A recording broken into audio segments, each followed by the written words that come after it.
Welcome to the Paradigm Shift on 4ZZZ 102.1, where we challenge the assumptions of our current society to resist oppression and investigate alternative ways of living, for a world based on justice, solidarity and sustainability.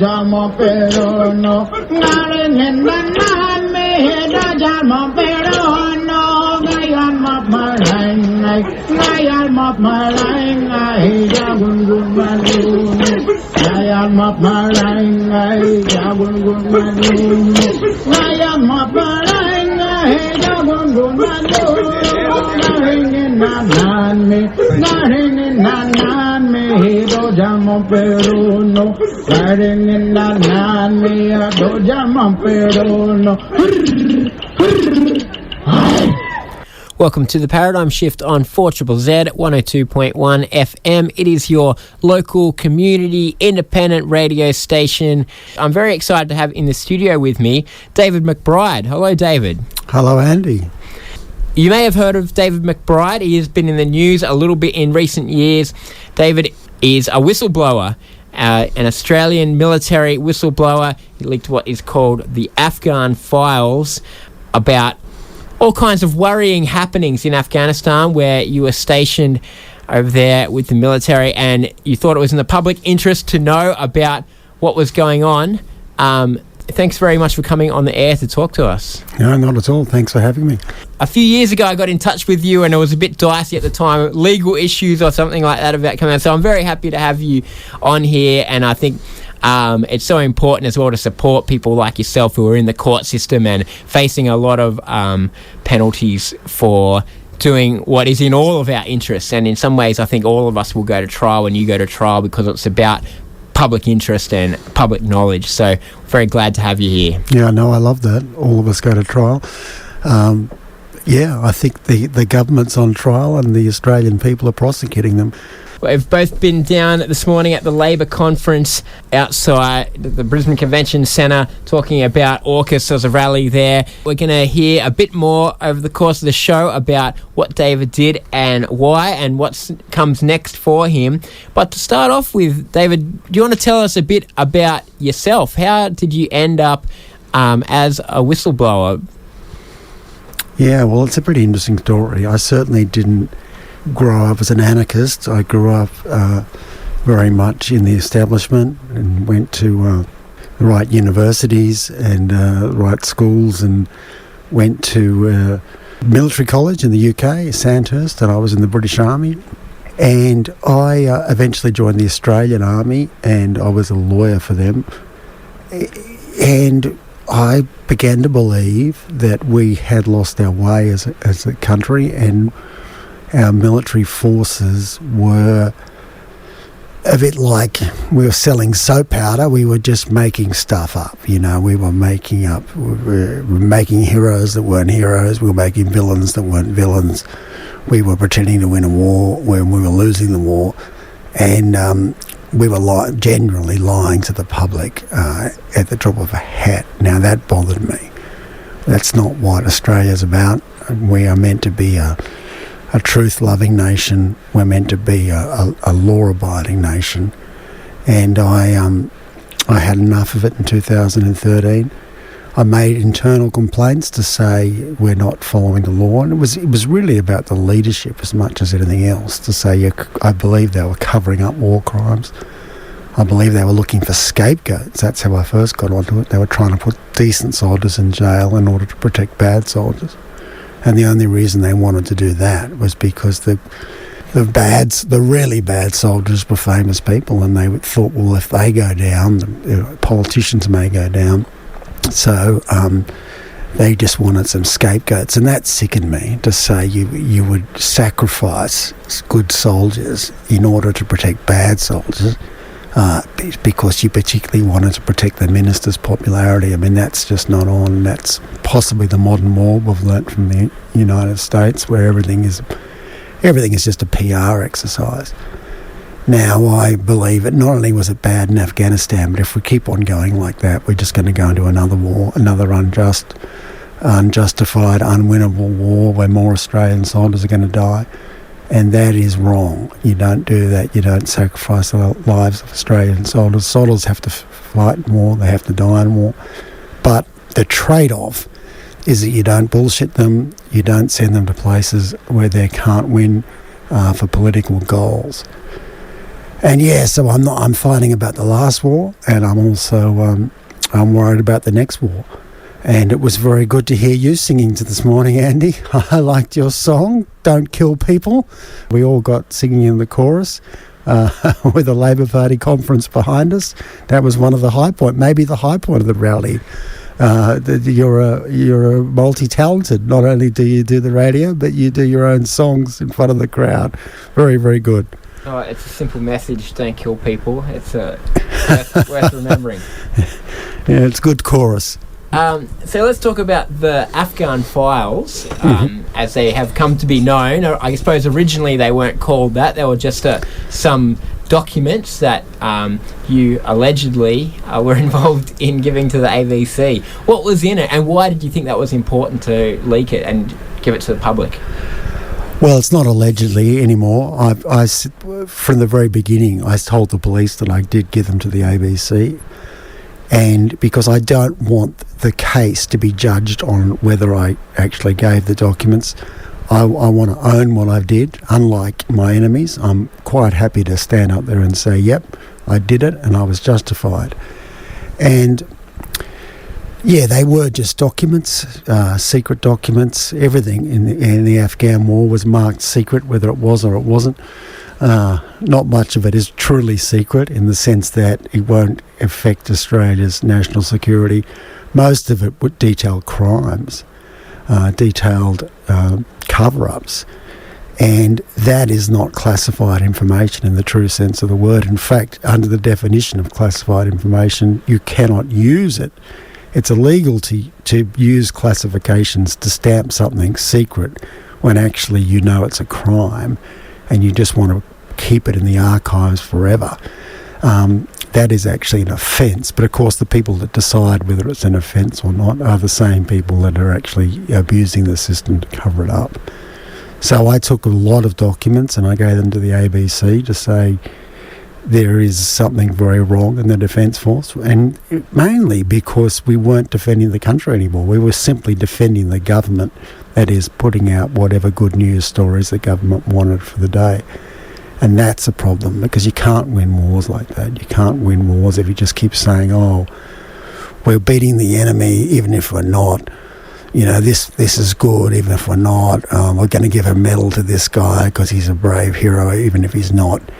That is not good. You know, that's not what we teach our children, to say just make stuff up. So the documents, in my opinion, proved that we were... the Defence Force at the highest levels was just full of shit, and we just made stuff up. And we knew so much of the things we were giving to the press were lies. The fact we were winning the war, we knew that was a lie. The fact that our allies were good, reliable people, we knew that was a lie. We knew the whole thing was going to come falling down the minute the US helicopters took off from the sort of embassy roof in Kabul. And we knew that some of our so-called heroes were not heroes, and some of the people we tried to put in jail didn't deserve to go to jail either. So the whole thing, as I said, was a charade run basically by PR people in order to make the government of the day look good, and that is not good enough. You presumably had access to a lot of different files, and you didn't leak everything. There were specific things that you chose about some of the misdeeds carried out by the military in Afghanistan, and some about internal conflicts within the military as well, with things you leaked. Why did you choose to leak the things that you did? Yeah, I spent quite a lot of time gathering the right documents. I knew, on my 2013, my second deployment to Afghanistan, I knew that I was going to do something. First, I made an internal complaint. I knew that I was pretty much sure that the internal complaint would go nowhere, because effectively I was complaining to the very people who had committed the cover-ups and knowingly, created sort of false heroes and false villains. And so I knew that they weren't going to be very happy about my complaint, but I had to do it anyway. And in that intervening 8 months, I spent a lot of time in the office gathering documents, going through. I had access. I was a legal officer, a major, which is sort of a middle rank, but because I was at Special Forces, I had what they call a top secret positive vetting security clearance, which is the highest one you can get, where they have to ask you a whole lot of questions about your personal life. It's a 2-hour interview. And so it's high clearance, and there's various other things that I had as well, which I can't even talk about. But I was able to look through the documents, and it took me a long time, but to look through anything where we lied, where we said something to the public which we knew wasn't true. I downloaded that, and I downloaded another one. I didn't give everything I had to the ABC. No, that's correct. I some things I thought were too sensitive. And they needed. It was like a jigsaw puzzle. It was a pattern of behaviour where we habitually lied to the public. We knew that something was right, or something was wrong, and we would be put out a false story. So I just kept gathering documents to say that was a false story, that was a phony medal, that was a questionable killing.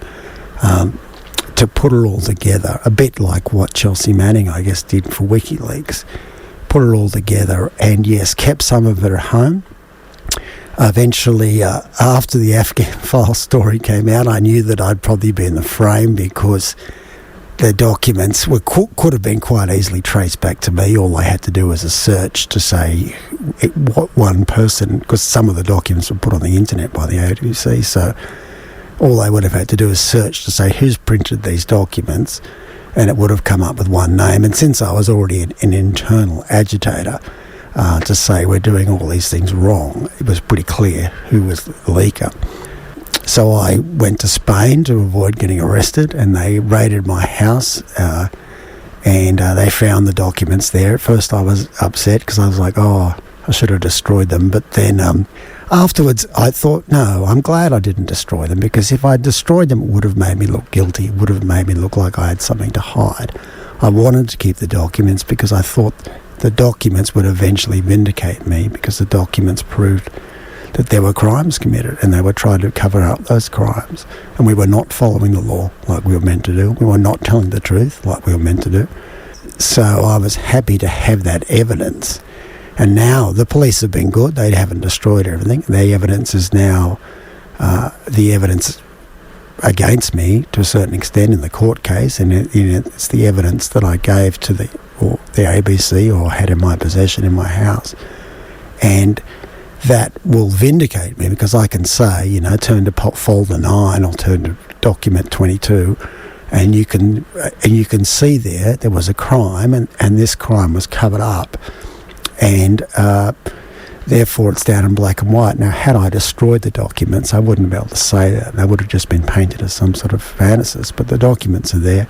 None of it is on my word or about what I saw on a mountain where my own recollection could be called into question. It's all written in documents not written by myself, written by the Defence Force or members of the Defence Force. And the documents, I believe, will prove me right. The government, of course, in the trial I'm facing in about 3 months' time, will be trying to make sure that no one can read those documents, that no one can discuss those documents, and the fact of whether I was justified to reveal their contents will never actually come into play. So there's going to be quite a lot of legal argument to say, was it my duty to do so, to become a whistleblower, or was it not my duty? And I think it was. As a lawyer, I had an obligation to report crime, even amongst my own organisation. I had an obligation to take it further, even if my organisation said, no, there's nothing to see here. And as an officer, I had a duty to protect the country and do the right thing by the country. And if they were just fobbing me off when they were breaking the law and lying to the public, I had a duty to keep going until I got some sort of a resolution. In a bit, we'll talk a bit more about your upcoming trial, but I am interested in when you're in the military, how easy is it to be somebody who is kind of agitating for change? There's a real culture, there's a strict hierarchy for one, but a real culture of, solidarity amongst the military or something. Was it hard to take that step to be somebody who would show a bit of dissent? And was there a kind of consequences against you for doing that while you're in the military? Yeah, no, it was very hard. And I had to keep reassuring myself that my moral compass was correct, even though I was going against the grain, and that is hard. And even when I was there, I'd become an agitator, because no matter how much you think you're right, when you are the one voice against 1,000, you lose your sense of identity. You lose the fact you're no longer really a soldier. You're an outcast, and I had to try very hard to keep the faith to say, no, you are right, they are wrong, there might be thousands of them, but we have a moral code, we have a sense of duty that we are meant to be complying with, and we are not doing it. And I know that I'm right, and I might be a minority of one, but I think it was Gandhi that said sometimes a minority of one will win if you are right. And I felt I was right, but it's not an easy path to take. I became quite close to suicide at times when you think you just can't win. It caused the disintegration of my family. I had two young kids at the time. They're now 16 and 18, but they were 6 and 8 when I started. So it's all they've known in their lives. It does take a toll. It's all very well, but doing the right thing and standing up, but it does take a toll on those around you. It's a hard road, and I can't complain because I signed up for it. And I'm a soldier, and I swore on a Bible in front of an Australian flag to do the right thing by this country, and I intend to do it. But I wouldn't say that it's been a bed of roses either. I guess I laugh at myself sometimes because it's the battle I always wanted as a kid. It's a larger than life struggle, but it is truly a larger than life struggle where you're not at all sure that you're going to make it to the end. In the time since you released that information, a lot has changed about Australia's role in Afghanistan and the perceptions of it, because there's been the Brereton Inquiry into misdeeds committed by the SAS in Afghanistan, and there's been the libel case, the defamation case by Ben Roberts-Smith, and everything that's gone into the public knowledge from that. How has it felt observing all this as somebody who, one, I guess, knew about this originally, but also who helped make this public and is still sort of risking prison because of it? Yeah, no, it's been good. It's good to hear you verbalise it, because if I get stuck, can't see the wood from the trees often, but things have definitely gone in my direction. I sort of thought they would, because I knew I was right, but doesn't always go smoothly. And I wished I'd got one of my big regrets is I wished I'd got a bet on me triumphing with Sportsbet about 5 years ago, because the odds would have been enormous then. But now, slowly, the Brereton report came out, and that can only help me to say things were not what they seemed. And he's said a couple of very, damning things, 39 murders, and he was a very meticulous sort of guy, by 19 people. He also said things like, if this is true, this is the worst thing in the most disgraceful episode in Australia's military history. Now, that's pretty strong words for someone who's a Supreme Court judge. So that can only help me. And then there was the Ben Roberts-Smith defamation trial, as you said, and that, again, some of the things that came out of that tangentially can only help me as well. One of the witnesses said that Ben Roberts-Smith wasn't actually at the top of the list to get the Victoria Cross, this major medal. But he was elevated because the public relations people thought he was so good looking and such good media. And there was other suggestions that right at the very beginning in 2006, he of our sort of the second stage of Australia's involvement in the Afghanistan war, that he shot a shepherd boy, a sort of unarmed kid, and got a medal for it. And that showed that we had created the monster. The Defence Force had used him as much as he used them, and those things can only help me, because these are the sort of things I was saying that no one would have believed 5 years ago. But to say the whole thing was a can of worms, was a pantomime where we encouraged people really to do the wrong thing. As long as they were good looking and good talkers, they could get away with it. And then once the press turned around and it looked like there were going to be some negative stories, they quickly scrambled to find some scapegoats to throw to the media machine. Now, that is all sorts of wrong in my book. You don't do that. You don't, enable murderers to begin with, and if someone breaks the law, you don't give them a medal, particularly when they end up putting their other soldiers in danger by drawing attention to themselves. And then you certainly don't put good soldiers in jail when the political winds change and you need scapegoats. So that stuff has come out tangentially. Of course, there's a very big media machine. In a fair world, my charges would have already been dropped, because the people would have picked up on all of the saying that this is all the stuff that I've been saying, and it's now coming out. I mean, another thing you didn't mention was the fall of the Kabul regime, that we'd spent 20 years telling the public that we were winning the war in Afghanistan, only to leave overnight and give it back to the Taliban, who we were there spending $6 trillion of taxpayer money to defeat. And we just gave it back to them and gave up because it was no longer politically expedient to be there. Now, that isn't, in some ways, is even the more important thing for my case, because I was always saying this war is just like Vietnam. It's a waste of lives, it's a waste of money, it's a political war for political ends without any workable plan, and they knew there was no workable plan. Now, that is a scandal. That's treason, to take a country to war without any viable plan, and to let your soldiers die for nothing, simply because there's an election coming up and you need to look good for the election. That is treason.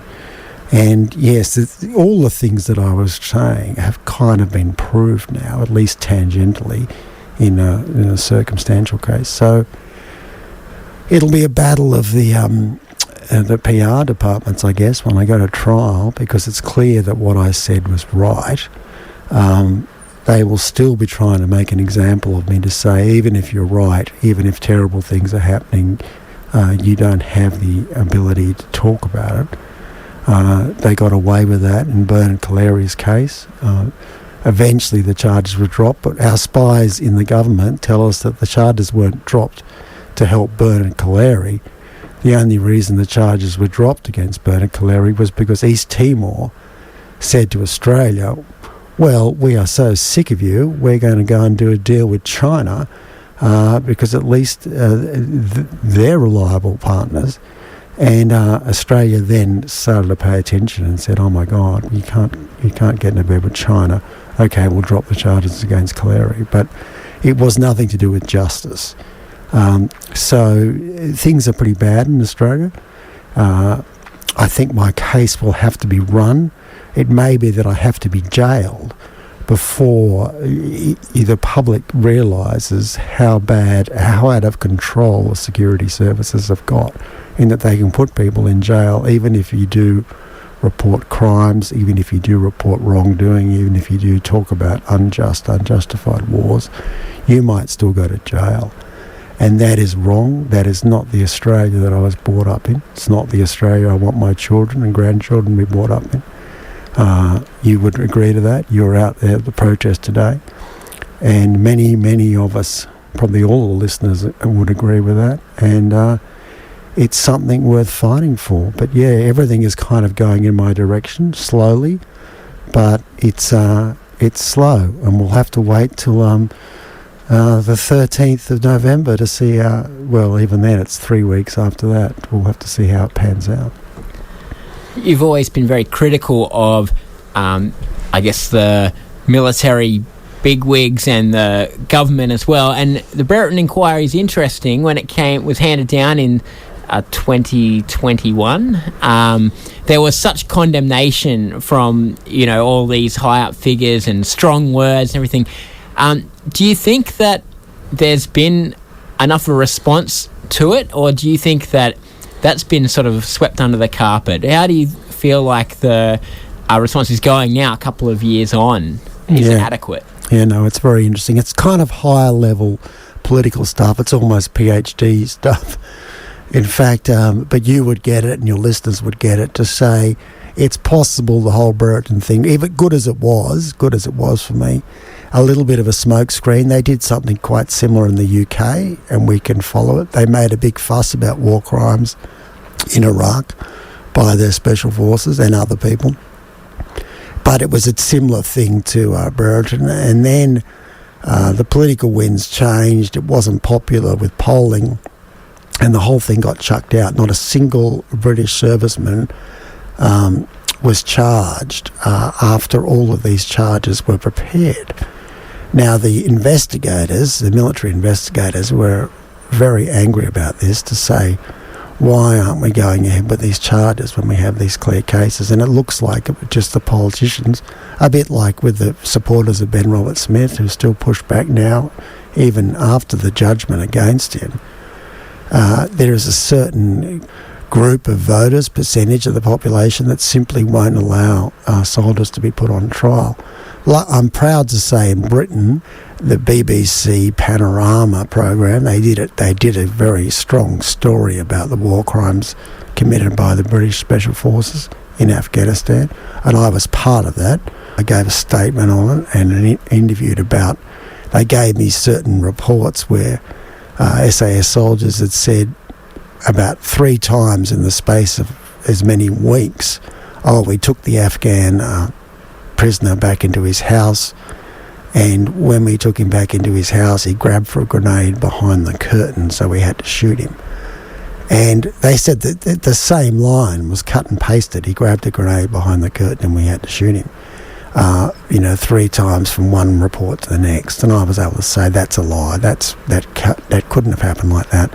If someone was so negligent, SAS soldier, to allow someone to grab a grenade when they're meant to be under your control, they'd be sacked. No one was ever sacked for it. These were murders, and some of the internal reports said they knew they were murders, and nothing was done. So now that's being re-looked into again. As I said, I'm proud about that. Hopefully it's not the same thing in Australia, where they made this fanfare with Brereton, but no one's been charged yet, except for, one other person's been charged, but the only reason he was charged was because the whole world saw him shooting dead an unarmed, non-threatening Afghan sitting dead in a field, and that video surfaced, and it wasn't even particularly hidden, that video, and everybody saw that, and now he's been charged. But he's the only other person, apart from me, that's been charged. It does look to me like they're deliberately going slow. It wouldn't take them that long to get cases together. It doesn't matter whether they don't get convictions. You have to get the cases together. And it's, for a military purpose, the SAS can't begin to heal. We can't get the Defence Force back on their feet till these trials are over. And we can't keep, it's more than 10 years for most of them. It's looking like 12 years. It's getting too long. And, we need to get on with the trials. So, who knows whether there's ever going to be any. I'm the first person. And I think that hurts the government when people say, how could it be that with everything that went wrong, the first person that's going to go on trial and likely to go to jail is the whistleblower? People are like, they scratch their head. And I think, as you started out to begin with, another thing people, average Australian, scratches their head about, they say, Brereton said no one above the rank of corporal was to blame.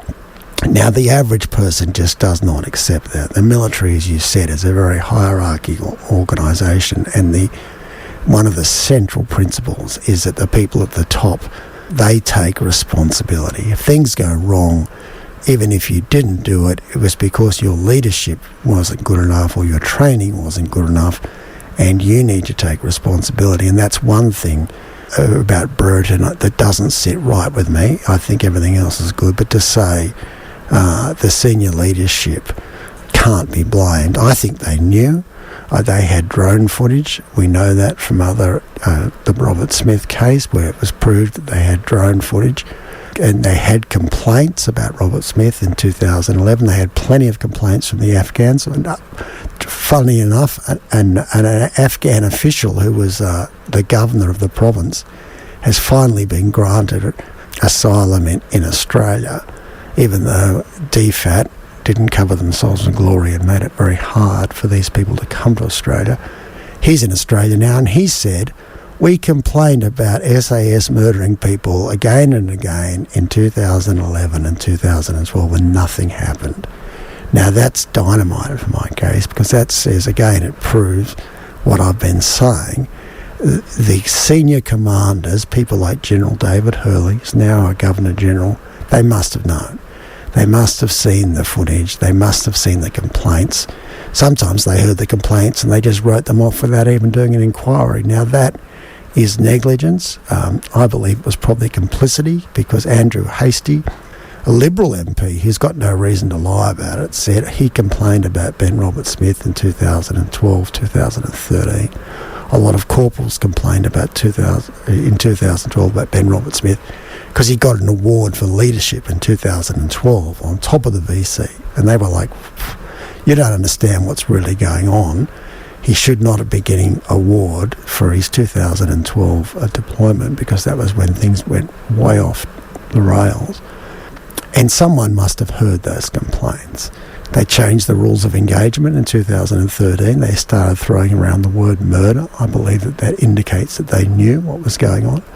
Now they're trying to pretend they didn't know anything until 2017. I think that's a lie. I think they're trying to protect the minister. I think they're trying to protect the Chief of the Defence Force. And it fits in everything else to say that we didn't care what the truth was. We only cared what the public relations people wanted to hear each week. And if they wanted good news stories, we gave them good news stories. And we knew the truth, but we covered up the truth.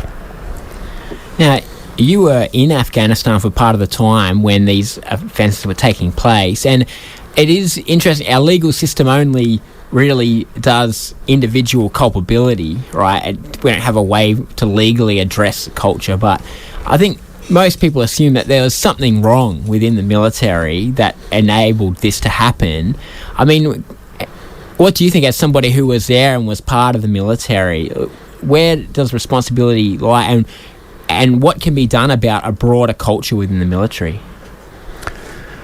Yeah, it's a good point, and that's my central point. It's not. I don't want.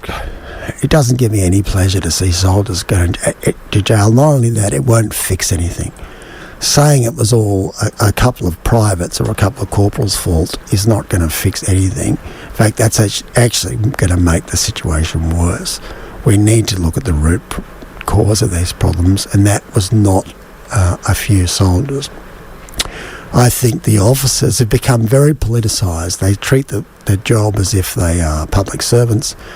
They say things like, "Oh, well, it's all about integrity and leadership," but they just use those as buzzwords.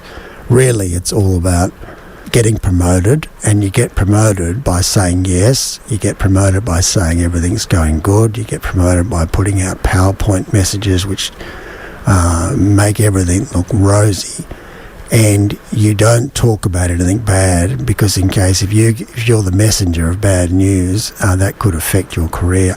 I think we need to look what I would like to do, because I still see myself as a soldier. I don't like the idea of being an outsider. I would like to go back to Canberra and be a consultant to the Defence Force to try to work out how we fix the systemic institutional problems where we cover up things, where we give good news all the time so we'll get promoted, and we just promote the yes man or the yes woman.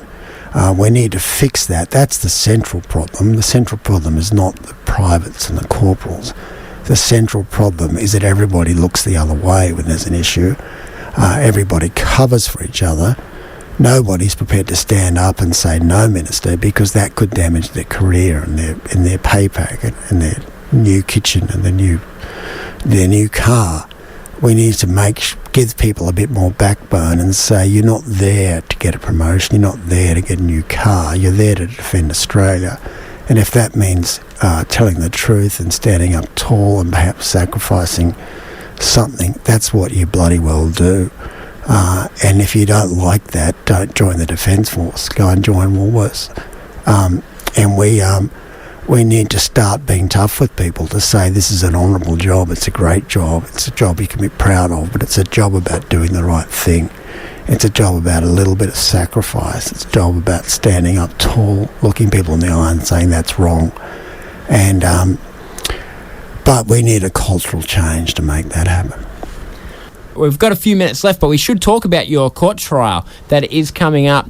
November 13 it is. You'll be in court, and it's been a bit of a battle for you to get, the court out in public, and you're attempting to get whistleblower status, and you're unsuccessful. Can you tell us what's happening with the court case and how you're feeling about it? Yeah, I'm confident the law's on my side. You'd take the very basic example of the Holocaust and you'd say that even if this was legal under German law, and it was clearly illegal to be killing people, a genocide.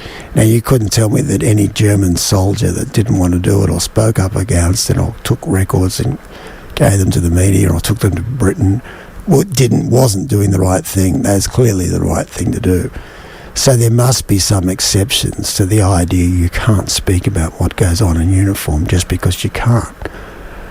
Whether or not that question is actually going to be looked at in my trial, I don't know. We had a preliminary trial, as you pointed out, on whether I had a protection under the Public Interest Disclosure Act, which was an act, ironically, written mainly by Mark Dreyfus when the Labor Party were last in power, and it just doesn't work in that there are so many hurdles you have to jump over, and we weren't even allowed to call evidence because the security services were present in the court and they kept saying, oh no, that's too secret, that's too secret, that's too secret.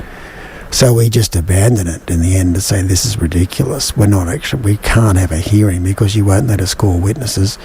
And even a statement I'd written myself was considered too sensitive. And they can use that, and they're obviously just doing that just to make sure I don't get a fair trial. There's no one to actually look at something, whether to decide whether it's truly secret, and our listeners can work out whether things that happened in the mountains and valleys of Afghanistan over 10 years ago in a war we're no longer fighting are not truly secret in the sense that they're of no use to the Chinese. There's been about 20 detailed books written about, Ben Roberts-Smith, the Special Forces, what went on in Afghanistan. There's been a trial. There is so much evidence already in the public domain about the same things that I documented or in the documents, that the idea that there's anything truly damaging to Australia's defence in my case is laughable. But they will keep on. When I try to say it was my duty to do the right thing, the security services who'll be present in my trial will keep saying, you can't say that, that's too secret. So it's meant to be an open trial because the government is quite sensitive about that after they were criticised for the closed secret trial of a guy called Witness J, who was, like me, a former soldier from Afghanistan who ended up working for a spy agency. And then he wasn't a whistleblower, but he became very angry with the way the agency was being run. And he made an internal email and he was prosecuted for that, but he was put in jail without anybody knowing.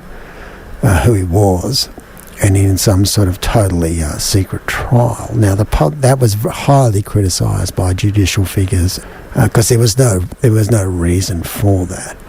Now, after that, the government doesn't like the idea of secret trial, so they say my trial is open, but it will only be closed when matters of national security are discussed. But national security is laughably defined by them, and in such a wide way that anything to do, where the location of the toilets in the base in Afghanistan is considered national security. So it'll be interesting to see whether the trial is totally closed down and whether it becomes another effectively a secret trial. I expect it's going to be a bit of a circus. We've also got a jury. How they're going to get 12 people with high security clearance from the Canberra pool, I don't know, but that's one of the things to see how that works. So tune in 13th of November, see what happens. We'll certainly keep following on the paradigm shift and keep you updated. Thanks very much, David, for coming on the show.